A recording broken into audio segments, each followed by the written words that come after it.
Hello students, welcome to physics forum. দেখো, NEET পরীক্ষা হতে আর মাত্র 20-25 দিন বাকি আছে। তো তোমাদের আমি দু একটা ইম্পর্টেন্ট কথা বলবো এবং অবশ্যই এই ভিডিওটা তোমরা শেষ পর্যন্ত শুনবে, না হলে কিন্তু তোমরা ঠিকঠাক বুঝতে পারবে না।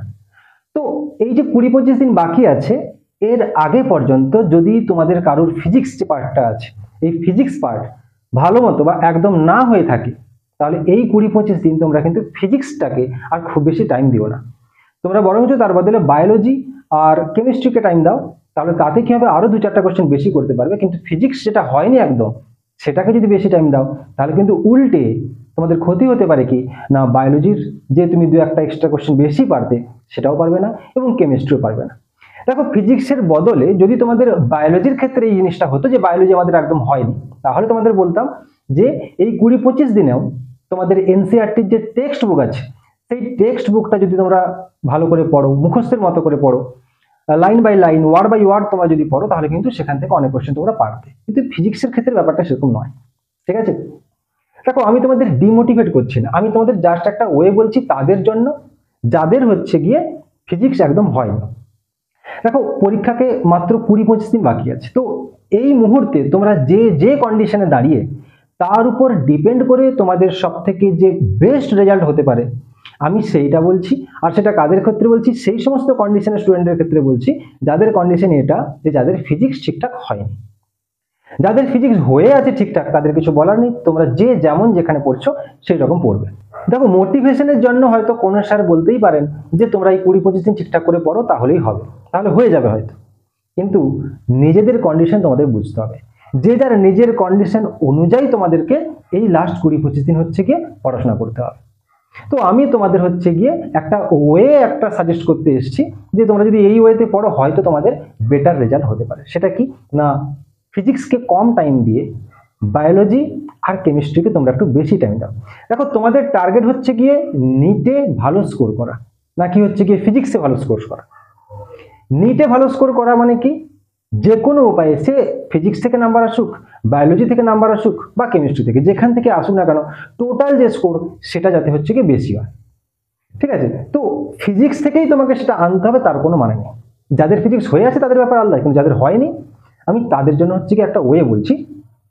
দেখো, বায়োলজি আর কেমিস্ট্রি তোমরা তো পড়ছো, ঠিকই আছে। তো ফিজিক্স কি তোমরা তাহলে একবারেই পড়ে যাবে না? যাদের হয়নি তারা কি একেবারেই পড়ে যাবে না? যদি তোমাদের বায়োলজি আর কেমিস্ট্রি পড়ার পরে টাইম বেঁচে থাকে, বা তোমরা রেগুলার যেমন পড়ছো, বা সারাদিনে 2 ঘন্টা হোক 3 ঘন্টা হোক, তোমরা ফিজিক্সের জন্য হচ্ছে কি একটা টাইম রেখো। এবং সেই টাইমে অবশ্যই তোমরা যদি চাও যে আমি প্রথম থেকে থরলি হচ্ছে কি ফিজিক্স পড়বো, তাহলে কতটা কি হবে সেটা আমি গ্যারান্টি দিতে পারবো না, হয়তো হবেই না কিছু। এই 20-25 দিনে ফিজিক্সের জন্য তোমরা যদি কিছু ইম্পর্টেন্ট চ্যাপ্টার তোমরা পড়ো, তাহলে কি হবে, সেখান থেকে কিছু কোশ্চেন তোমরা করতে পারবে। নাকি হচ্ছে গিয়ে থরলি শুধু পড়েই গেলে তাহলে হয়ে যাবে, তাহলে কিন্তু হবে না। কয়েকটা টপিক আমি তোমাদেরকে হচ্ছে বলছি।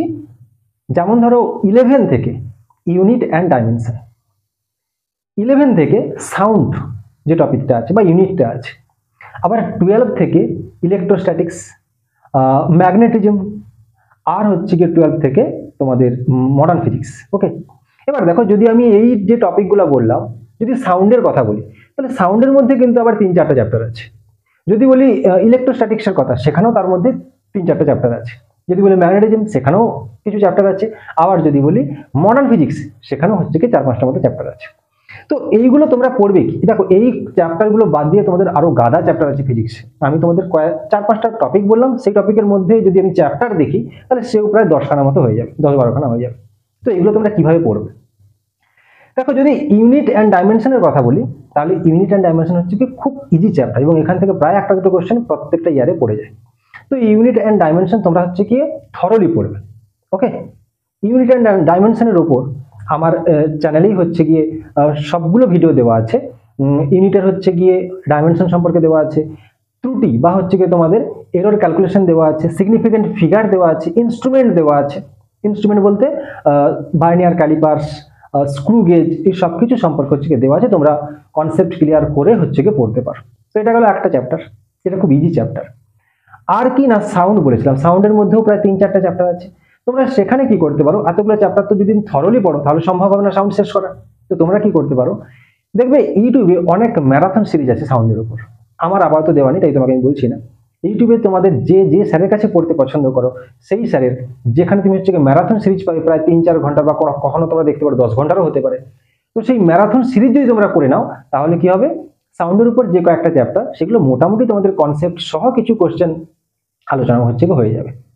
যদি বলি আমি ইলেকট্রোস্ট্যাটিক্সের কথা, ইলেকট্রোস্ট্যাটিক্সও হচ্ছে কি তোমরা অবশ্যই একটা ম্যারাথন সিরিজ হচ্ছে কি ইউটিউবে তোমরা করে নিও। আর ইলেকট্রোস্ট্যাটিক্সের মধ্যে দুটো চ্যাপ্টার আছে, যে দুটো চ্যাপ্টার তোমরা অবশ্যই থরলি পড়বে, কনসেপ্ট ক্লিয়ার করে পড়বে, যেটা হচ্ছে কি না ইলেকট্রিক ফিল্ড আর হচ্ছে গিয়ে ক্যাপাসিটার। ওকে, এবার যদি আসি আমি মডার্ন ফিজিক্সের গল্পে, তাহলে মডার্ন ফিজিক্সে তোমরা অবশ্যই পুরো মডার্ন ফিজিক্সটাকে একসঙ্গে কভার করার জন্য তোমরা কি করতে পারো না, একটা ওইরকম একটা 7-8 ঘন্টার একটা ম্যারাথন সিরিজ তোমরা হচ্ছে প্র্যাকটিস করতে পারো ইউটিউবে। আর হচ্ছে কি না মডার্ন ফিজিক্সের মধ্যে কয়েকটা চ্যাপ্টার, যেমন ধরো সেমিকন্ডাক্টর, ডিজিটাল আর হচ্ছে কি কোয়ান্টাম, এই যে 3টে চ্যাপ্টার আছে, এই 3টে চ্যাপ্টার তোমরা অবশ্যই থরলি পড়বে। এখান থেকে কোশ্চেন যেরকম অনেক আসে, একই রকম ভাবে এই চ্যাপ্টারগুলো একটু ইজি চ্যাপ্টার বাকিদের তুলনায়, ঠিক না? তো আর বাকি থাকলো আমাদের কি ম্যাগনেটিজম থেকেও তোমরা অবশ্যই একটা ম্যারাথন সিরিজ করবে। আর ম্যাগনেটিজমের উপর দুটো চ্যাপ্টার আছে যেগুলো তোমরা হচ্ছে থরলি পড়বে। সেই দুটো চ্যাপ্টার কি না, সেই দুটো চ্যাপ্টার হচ্ছে গিয়ে ম্যাগনেটিক ফিল্ড, মানে যেটা তোমাদের যদি আমি বেঙ্গলি মিডিয়ামে যারা পড়ো, যারা ছায়া প্রকাশনের বই পড়েছো, তড়িৎ চুম্বকত্ব যে চ্যাপ্টারটা আমি সেটার কথা বলছি। আর একটা হচ্ছে কি ইলেকট্রোম্যাগনেটিক ইন্ডাকশন বা তড়িৎ চুম্বকীয় আবেশ, এই চ্যাপ্টারটাও তোমরা একটু থরলি পড়ার চেষ্টা করবে। তো এইগুলো হচ্ছে কি তোমরা দেখতে পারো ফিজিক্স থেকে এই 20-25 দিনের মধ্যে। আর তুমি যদি এটার বদলে পুরো 11-12 ফিজিক্স থরলি পড়তে যাও তাহলে কিন্তু আমার মনে হয় এই 20-25 দিনে কিছুই হবে না। ওকে, তো আমি যা কিছু বললাম এই সব কিছুই হচ্ছে গিয়ে তাদের জন্য বললাম যাদের ফিজিক্স হয়নি একদম, ঠিক আছে? তারাও যদি আমি যা বললাম এগুলো করতে চায় তাহলে হয়তো করতে হয়তো নাও পারে, কিন্তু কিছু তো তোমাকে পড়ে যেতে হবে পরীক্ষার হলে। তাই তোমাদেরকে আমি এই কয়েকটা সাজেস্ট করলাম, এই কয়েকটা তোমরা আপাতত চেষ্টা করবে পড়ে যাওয়ার পরীক্ষার হল অবধি, ঠিক আছে? আর অবশ্যই বায়োলজি আর কেমিস্ট্রি তোমরা আরো ভালো করে হচ্ছে গিয়ে পড়ে যাবে। দেখো ফিজিক্সে যেটা বললাম, যদি তোমাদেরকে আমি নিটের কথা বলি, তাহলে নিটে সব থেকে বেশি কোশ্চেন আসে থেকে না বায়োলজি থেকে। আর নিটের তোমার টোটাল স্কোর ভালো দরকার, সেটা বায়োলজি থেকে আসুক বা কেমিস্ট্রি বা ফিজিক্স থেকে আসুক। তো তোমরা এইভাবে হচ্ছে গিয়ে পড়তে পারো। আর যাদের হচ্ছে গিয়ে ফিজিক্স ভালো করে হয়ে আছে তোমরা অবশ্যই যে যেমন পড়ছো সেরকম পড়তে পারো। ওকে, থ্যাংক ইউ সো মাচ। পড়াশোনা করতে থাকো, সময় নষ্ট করো না।